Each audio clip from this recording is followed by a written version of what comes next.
Truly grateful. So I'm humbled and so grateful to have the opportunity to speak with each of you today. And as I look out across the sea of faces, I'm reminded of my own time as an intern. The year was 1984, a mere 35 years ago. And I was similarly filled with excitement and anticipation and maybe some trepidation about what the future held. I learned a lot in my internship, especially how to think and how to act like a professional. It was a powerful experience. I even got to sit in the House gallery during President Reagan's 1984 State of the Union address. Wow, that was cool. I remember it clearly to this day.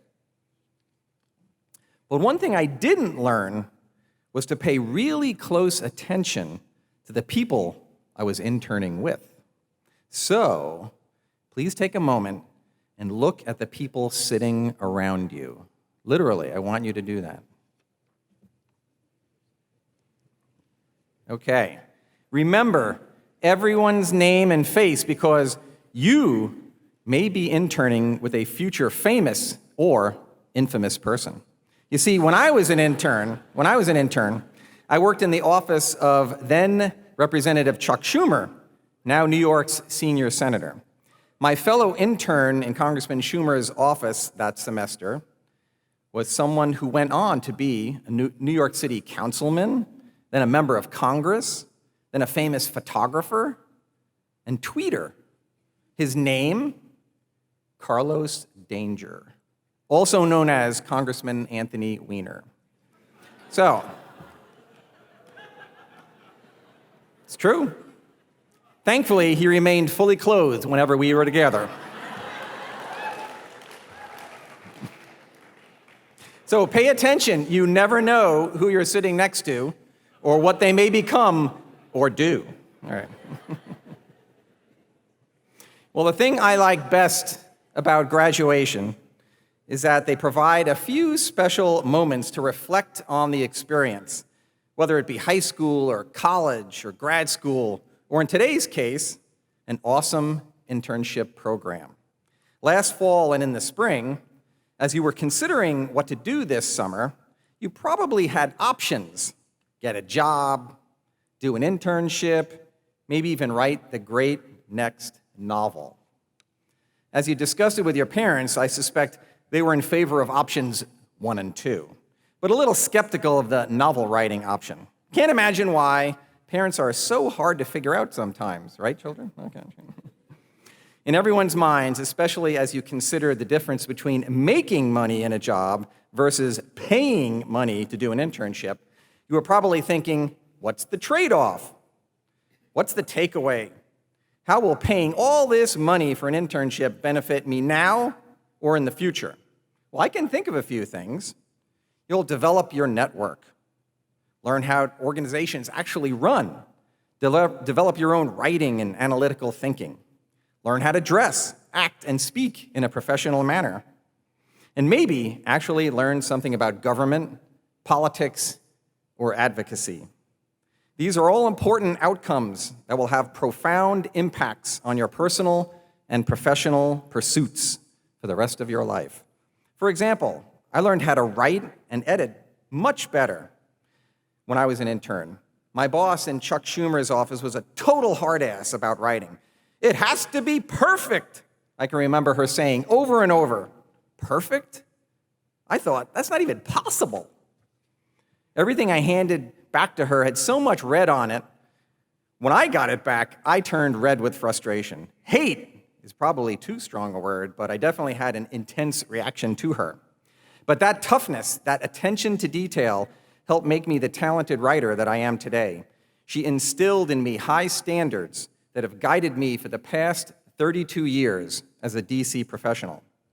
Hopefully, each of you will have similar examples, small and large lessons that make you a better writer, a better employee, a better networker, a more knowledgeable person about public policy.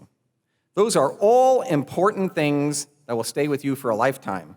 But there's a final lesson that I want to share with you, which I believe can make you a better friend, a better spouse, a better citizen, a better human. Something that will help you be part of the solution as we live our lives as individuals and as part of a community. And that thing is love, the ultimate simple gift. Bet that wasn't on your list of things you might learn during your TFAS internship. But I think that's why TFAS asked me to talk with you today. Because the TFAS senior team has been around for a long time, and like me, they realize that there's more to life than economics, public policy, and networking. Before I go any further, I'll tell you my definition of love, which has been developed across 56 years of life, 32 of which have been in DC, not necessarily a town you'd associate with love. Simply put, love is caring about another person because of your shared humanity. Let me say that again. Love is caring about another person simply because of your shared humanity. Put another way, I love you because you exist. And because I love you, I want what is good for you. We are all children of God, and the most important mandate we have as individuals, after loving God, is to love one another. So love is the foundation. And speaking of foundations, think of the buildings you've seen these past 8 weeks. The Washington Monument, the Lincoln Memorial, the U.S. Capitol, the Library of Congress. They are spectacular structures that have stood the test of time because they have solid foundations. And in the case of the Lincoln and Jefferson memorials, I speak from personal experience, having toured their subterranean basements. Their foundations are deep, pylons driven 100 feet into bedrock, with complicated lattice structures of concrete and iron to provide stability and distribute weight. They are engineering masterpieces, but you never see them. You only see the beauty that they support: the magnificent seated Lincoln, the dignified standing Jefferson, their profound words carved in stone, educating, inspiring, imploring us. And like those foundations, you can't see love itself, you only see the fruits of a loving mindset. So, what thoughts and behavior necessarily flow from love? I'd like to tell you a story about the power of love. It's been on my mind a lot these past couple of years because of the massive amount of news coverage about racial strife in our country. I came to DC when I was 24 years old. After a couple of years, I realized how terrible the schools were if you were a low-income inner-city kid. I wanted to do something to help, so I started tutoring and mentoring. I got involved with an inner-city Christian program called Vision Ministries and got matched up with a 7-year-old boy named Monte. For more than 5 years, once a week during the school year, I'd drive from my house on Capitol Hill to Anacostia to meet with Monte. He was super cute, whip-smart, witty, and very charming. After tutoring one evening, Monte, who was around 10 years old at that point, asked me to take him to McDonald's for dinner. There we were, the 10-year-old African-American kid, and me, the 30-year-old bow-tie-wearing white man, hanging out eating our Big Macs in a McDonald's in Anacostia. I was the only white person there. I soon sensed a presence and looked up to find a middle-aged African-American woman kind of hovering over me. She was staring at me and clearly concerned. I look at her, she looks at me, and then she says, "What's up with you and the boy?" Well, suddenly time stood still. A bunch of thoughts raced through my brain as I tried to figure out what was happening and what I should do. Who is this lady? Why is she bothering us? Does she think I'm a pervert or a kidnapper? Should I tell her to take a hike? Does she have a problem with white people? Is she a racist? Am I a racist for thinking she might be a racist? Maybe she had seen a sign that says, "If you see something, say something." At that moment, and many times in recent years, I've asked myself a question: what should I do? Tamir Rice is shot by police in a Cleveland park, and I ask myself, what should I do? A woman is hit and killed by a white racist in his car at a rally in Charlottesville. What should I do? Worshippers are gunned down in a church in Charleston. What should I do? Cops are assassinated in New York City. What should I do? People are yelling at each other on TV and no one is listening. What should I do? Let's go back to the McDonald's. So the lady says to me, "What's up with you and the boy?" I know what I wanted to do. I wanted to say, "Take a hike, mind your own business." I had every right to be in that McDonald's with my little buddy. Instead, I stood up. I extended my hand and I said, "Hi, I'm Chris Ullman, and this is Monte. We're in a Christian tutoring and mentoring program called Vision Ministries." Well, like Saul on the road to Damascus, the scales fell from her eyes. The relief on her face was palpable. She shook my hand and said, "We need more people like you helping kids in our community." And just as soon as she appeared, she was gone. I sat down and said to Monte, "Oh my, that was interesting." And Monte said, "Not a lot of white people in this part of town." So over the years, I've pondered, why did that situation turn out well when it could have been a disaster?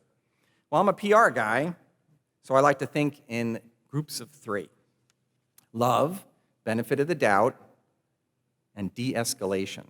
Let's look at a little more closely. Love.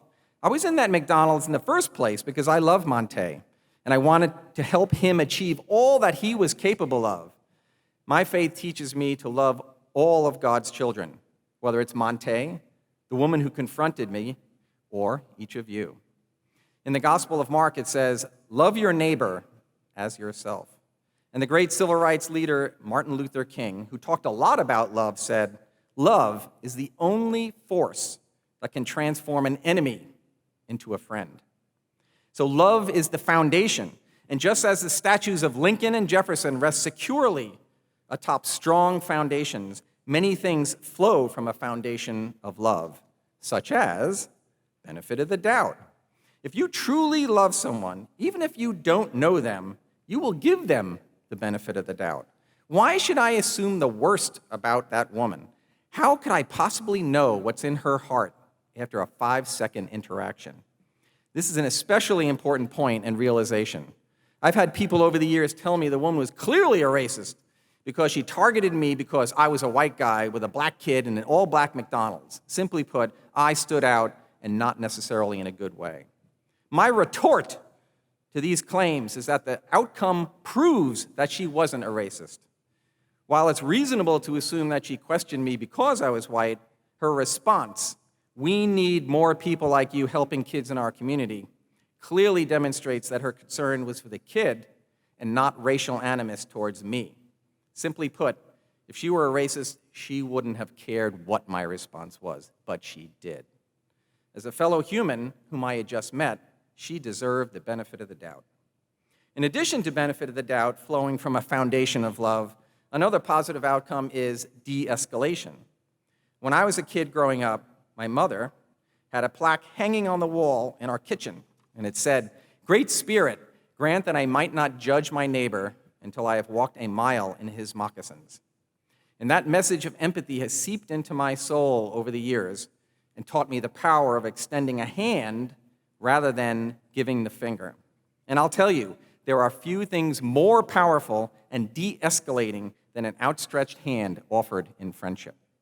So love, benefit of the doubt, de-escalation. Sounds easy, right? But we all know how difficult it is in practice.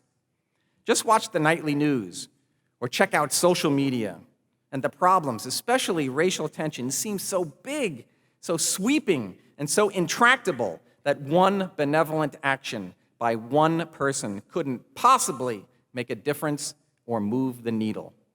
And that, my friends, could not be further from the truth.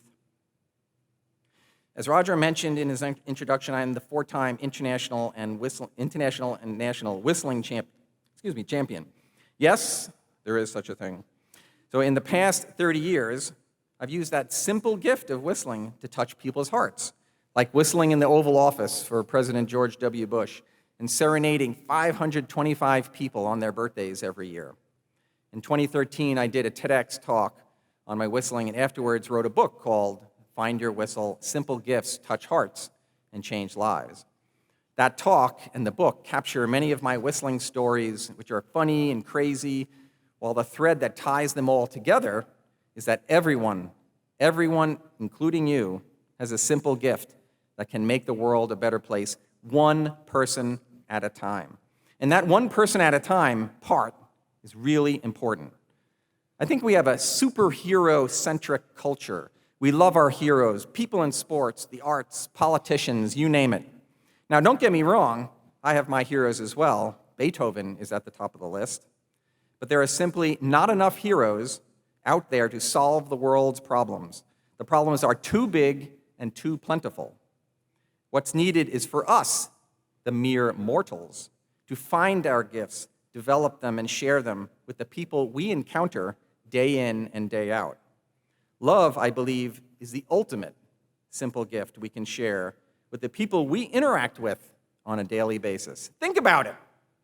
From the moment we wake up to the time we go to bed, we cross paths with literally scores of people: our spouses, partners, siblings, parents, baristas, strangers on the metro, cab drivers, colleagues, bosses, subordinates, homeless people, fellow TFAS students, friends, and so on.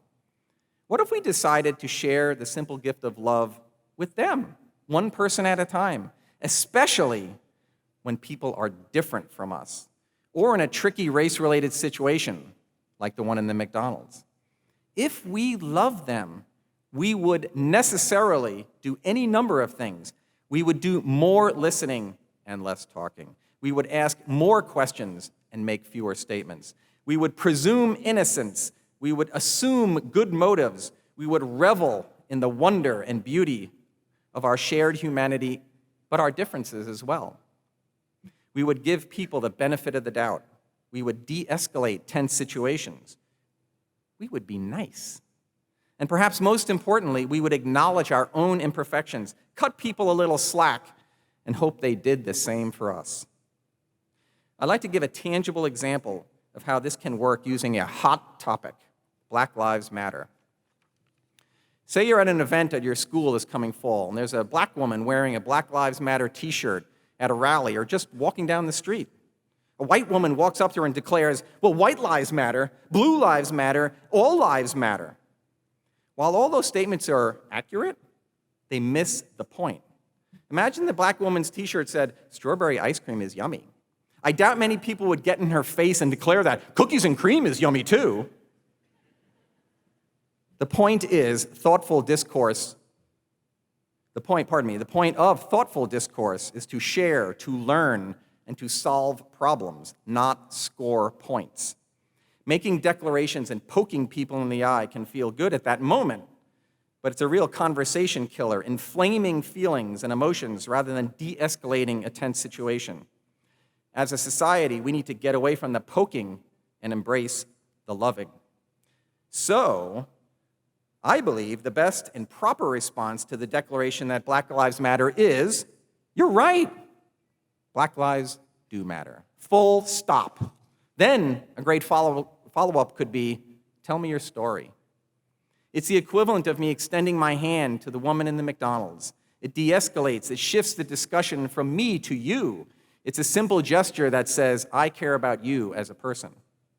Remember, as Roger noted, 2 ears, 1 mouth, more listening, less talking.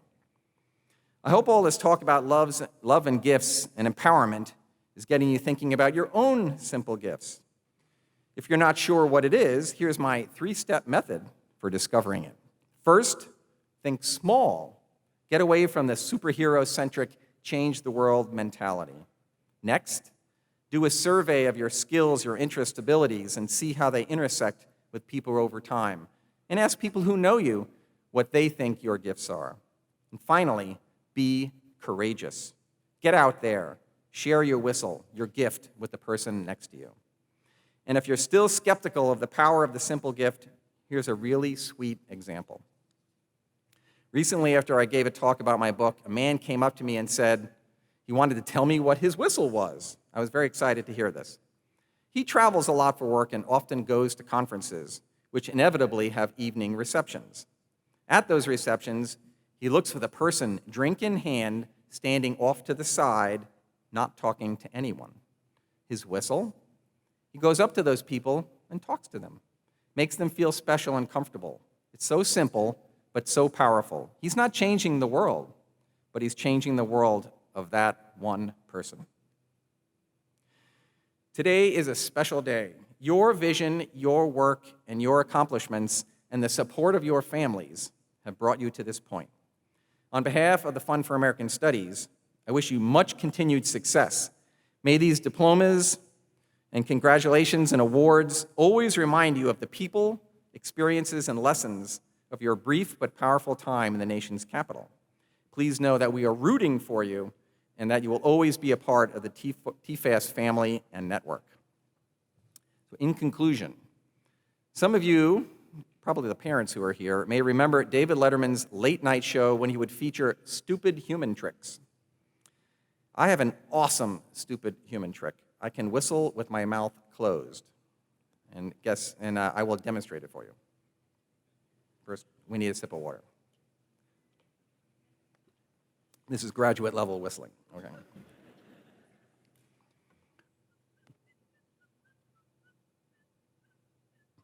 Well, darn, I guess you can't hear anything. Why is that? It's because my whistle works best when I open my lips and let the sound out. It's the same with each of your simple gifts. If we keep them to ourselves, we'll never make the impact that we are capable of making in the lives of the people around us.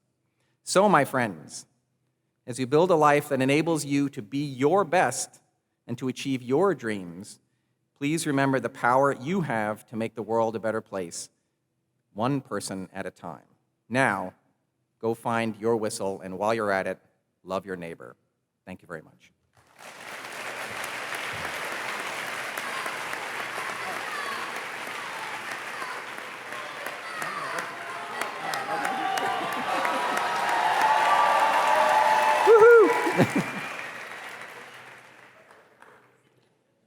Keep the crowd happy, they say. Okay.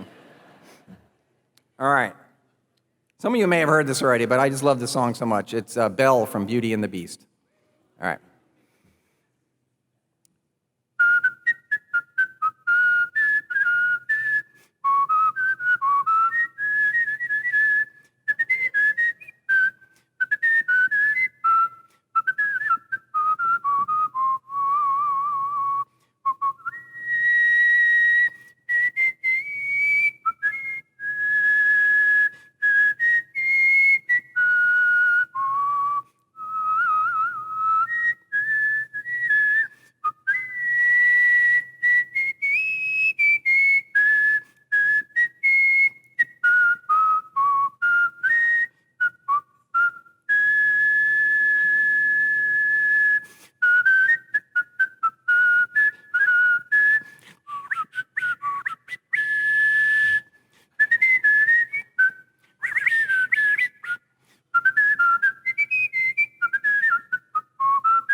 There we go.